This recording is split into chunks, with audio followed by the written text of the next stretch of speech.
Hey guys, I get asked probably once a month how to put a 1hd-fte into a bj73 mid wheelbase. So being Friday afternoon and I've had another person inquire, I thought I'd just run through some of the easy things to help you along. So basically mid wheelbase, there she's there. I can't get it out of the garage because tyres are down because the damn thing doesn't fit in, so I let the tyres down to get it in, and it's a pain in the ass to get out. Yeah, so basically it's a 1989 bj73 mid wheelbase, bj73, 74, fj73, all the same sort of thing. Differences between the 73 and the 74. 73 had a 3B naturally aspirated, and the 74 had a 1hd-fte factory turbo diesel, and FJ is obviously the straight 6 guzzler. And so this is a very easy conversion, the 1hd-fte, which is out of Ute, the HDJ79 or the HDJ78 for the troop carrier. Factory turbo diesel engine. Basically it's 24 valve as opposed to the old 1hd, which is 12 valve. Great engine.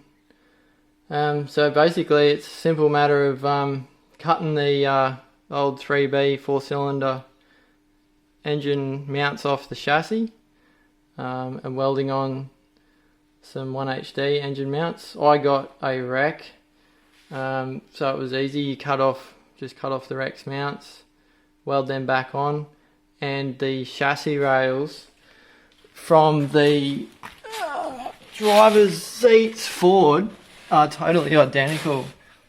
Nothing's changed in all those years. So all those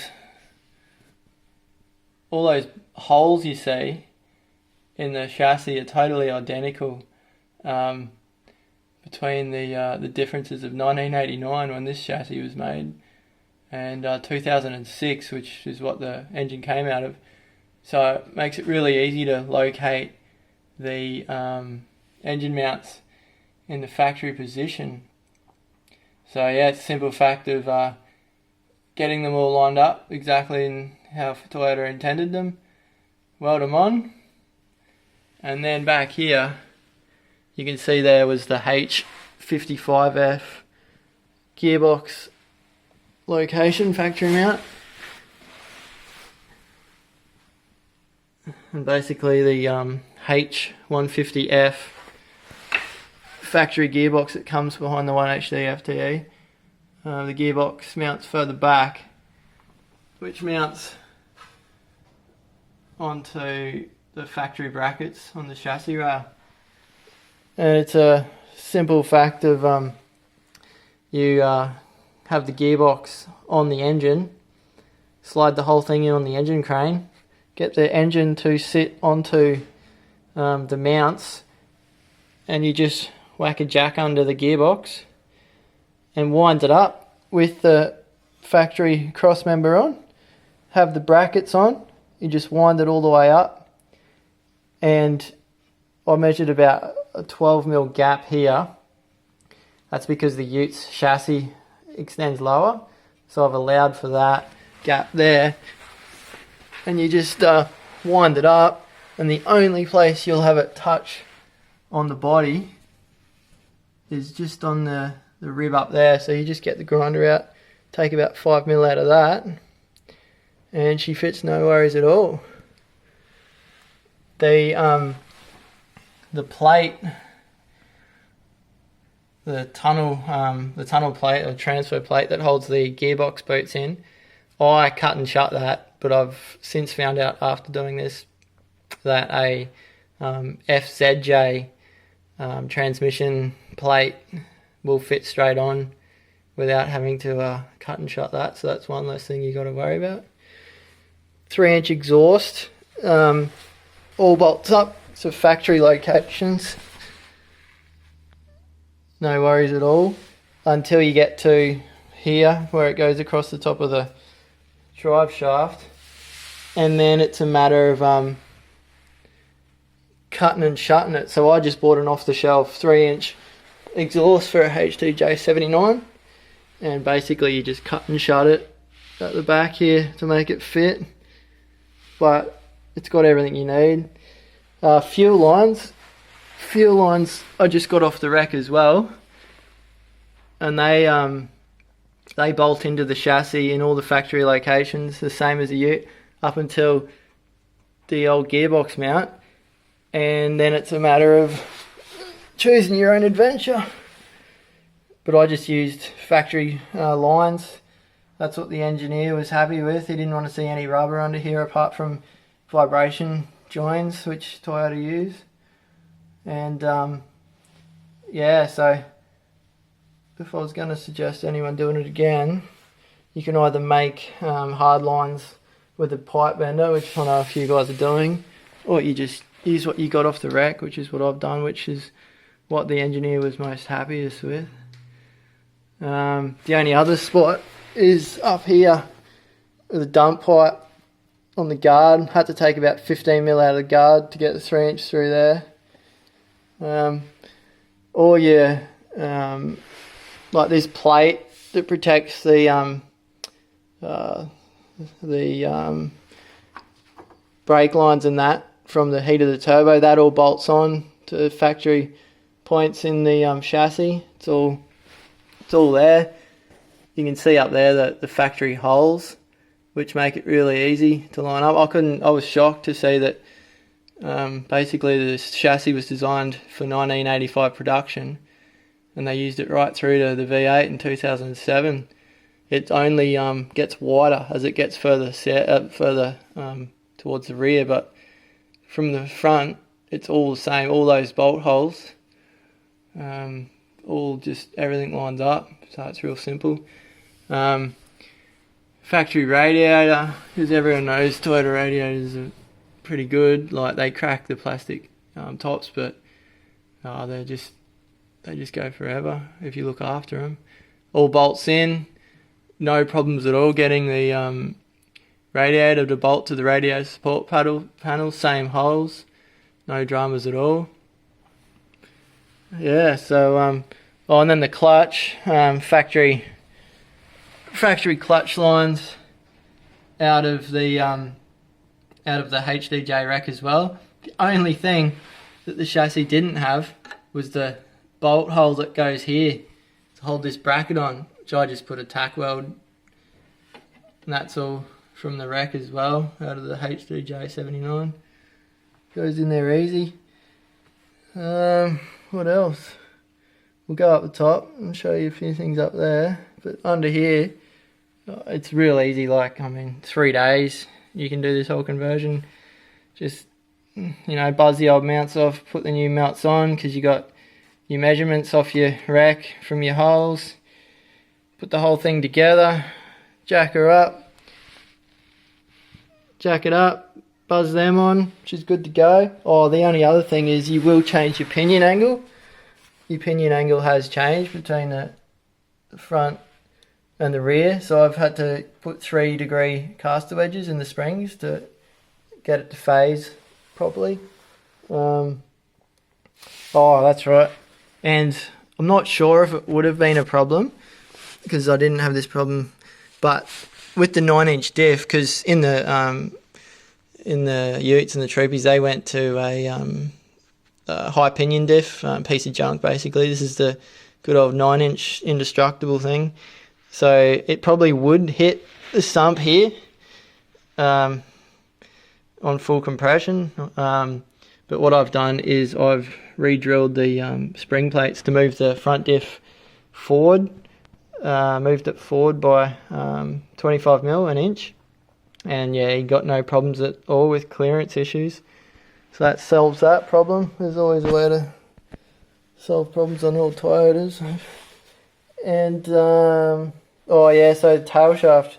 So because the gearbox has gone further back compared to the old H55F, the front tail shaft is now longer, but also the high pinion front out of the wreck has got the smaller pinion on it.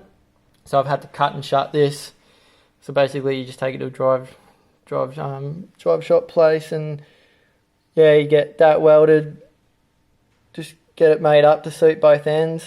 And I've added for the extra length, the 1 inch, and moving the diff forward at the same time. And then obviously, because the gearbox is further back, that's a shorter tail shaft. So I think it's about 75mm shorter than the mid wheelbase one.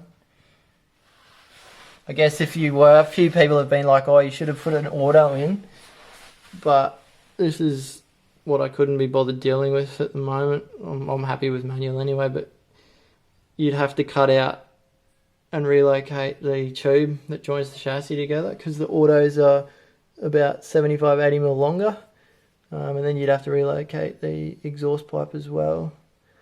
But as it is, comes out easy, goes in easy, no problems here. So we'll go up the front and have a look up there. Oh, don't you love working under cars? Especially when you don't have enough room in the garage. So basically, everything is out of the Utes engine bay. All the bolt holes are the same. I did hear people complaining about vibration issues, so I rubber mounted my lines. I've never had a problem. Yeah, so all the factory bolt holes, all the same. You got your 2 filters which come off the rack as well. They go straight in. Basically, it fits in there perfectly. I mean, it's the same size engine bay anyway, so got no problems there.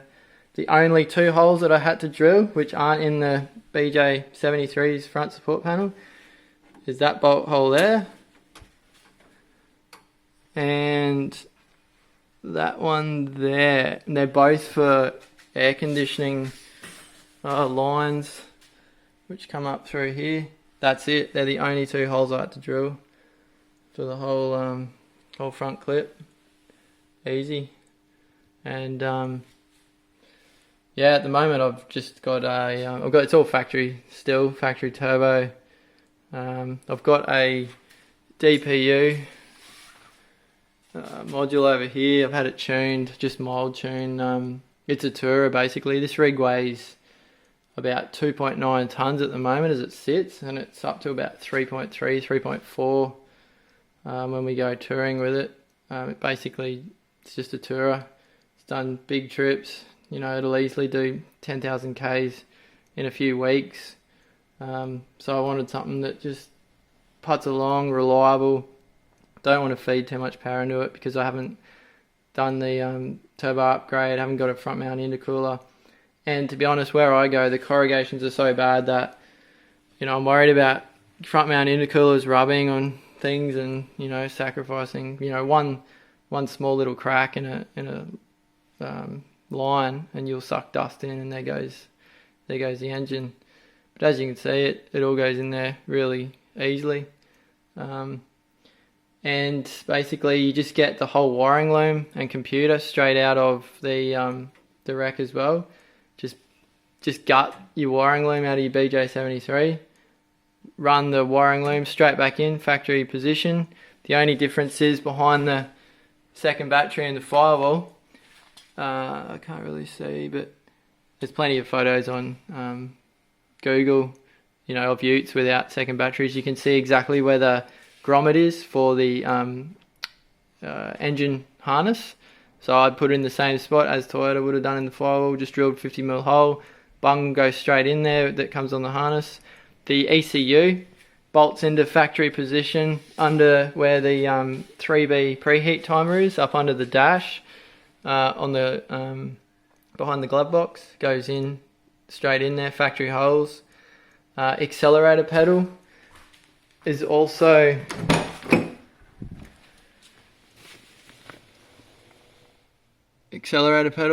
bolts up the factory holes, no problems at all.